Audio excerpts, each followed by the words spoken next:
नमस्कार दोस्तों, मैं अंकुर उपाध्याय स्वागत करता हूं आप सभी का आपके अपने YouTube channel share market analysis में। भारी उठापटक होते हुए दिख रही है अमेरिका के बाजार में। अच्छा खुले, तुरंत गिर गए। गिरने के बाद लगभग 100 पॉइंट्स लाल निशान में गए, फुल रिकवर हो गए और अभी 80 पॉइंट्स हरे निशान में ट्रेड कर रहे हैं। तो वॉलेटिलिटी अपने आप में पीक पे है। ऐसे में आपको कल के लिए क्या रणनीति बनानी चाहिए?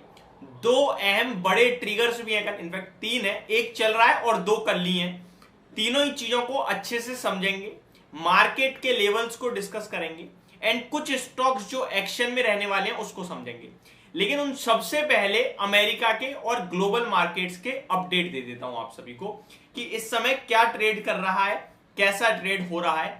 FII का डाटा बहुत इंटरेस्टिंग है आज का, तो वो तो बिल्कुल भी मिस नहीं करना है। सबसे पहले यूएस मार्केट, हर तरफ हरियाली आ रही है, ये अच्छी बात है। लेकिन इस बीच में रसल 2000 टूट गया एक बार फिर, यानी अमेरिका में स्मॉल कैप स्टॉक्स आज भी अच्छा परफॉर्म नहीं कर रहे हैं।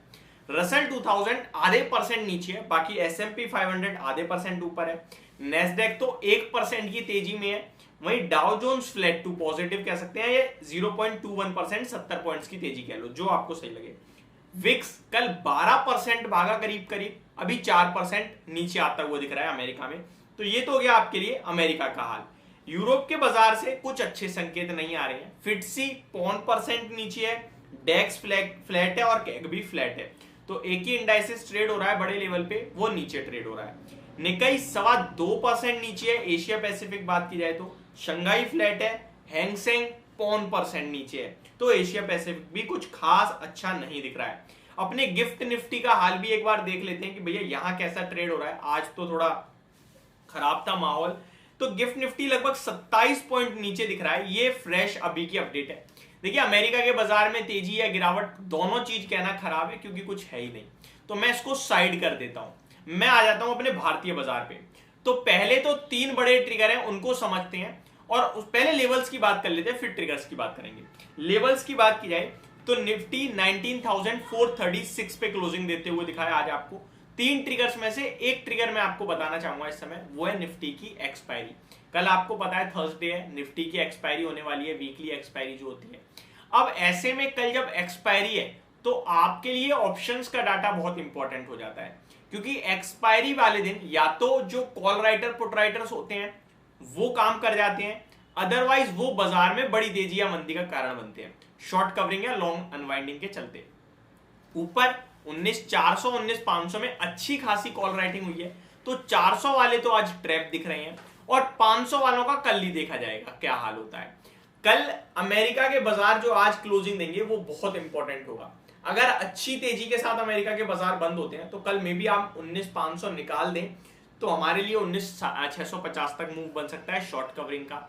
इनकेस अमेरिका का बाजार नीचे आ गया तो नीचे के लेवल्स तो खुले हुए हैं, कोई भी इसमें डर मतलब है ही नहीं। नीचे तो घर कोई है ही नहीं छोटा घर कि 19,300 सपोर्ट है या 400 सपोर्ट है, सारा खुला हुआ है। नीचे 19,200 बहुत दूर दिखता है, वो बड़ा इंपॉर्टेंट लेवल निकल के आ रहा है। तो वहां तक तो मुझे नहीं लगता है कि अगर गया तो वैसे ही बहुत पैनिक हो जाना है, तो वहां तक जाता हुआ दिख नहीं रहा है। तो निफ्टी की बात की जाए, ऊपर में लेवल्स है, नीचे में लेवल्स नहीं है।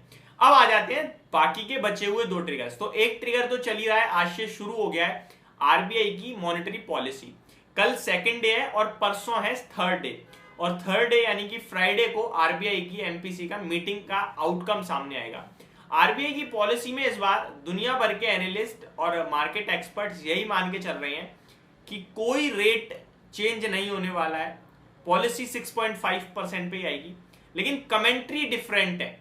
कमेंट्री में इन्फ्लेशन का जो प्रोजेक्शन है उसमें बदलाव आ सकते हैं, जीडीपी की ग्रोथ में बदलाव आ सकते हैं, और अमेरिका के बाजार को देखते हुए आरबीआई गवर्नर शक्तिकांता दास जी क्या बोलते हैं वो अपने आप में देखने वाली बात होगी।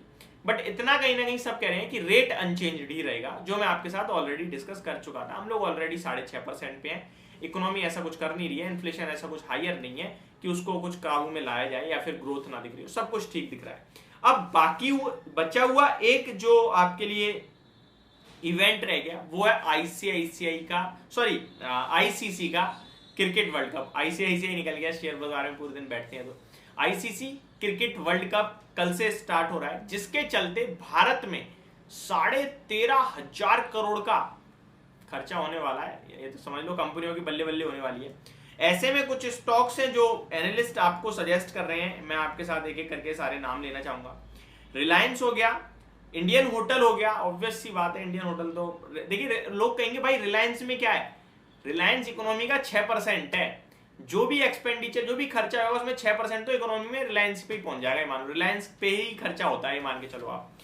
Next Jubilant Foodwork pizza, Varun beverages Pepsi, Westlife Food World, United Spirits, दबा के जो भी जीतेगा सेलिब्रेशन तो करेगा ही करेगा। इंडिगो आना जाना लगा रहेगा। IRCTC ये कहां से आ गया, इससे कौन ट्रेवल करने वाला है इस समय, कोई बात नहीं, बट ये भी है इस समय। जोमैटो ये आपके लिए अपने आप में फोकस में आ जाता है, और नेटवर्क 18 मीडिया भी इस समय दिया गया है। एंटरटेनमेंट नेटवर्क भी आपके साथ शेयर किया गया है स्टॉक। तो ये कुछ शेयर्स हैं जो रडार पे रखने चाहिए ये आपका वर्ल्ड कप के चलते। होप आपको ये पूरी वीडियो समझ में आई होगी। Thank you so much for watching this video. Good night guys.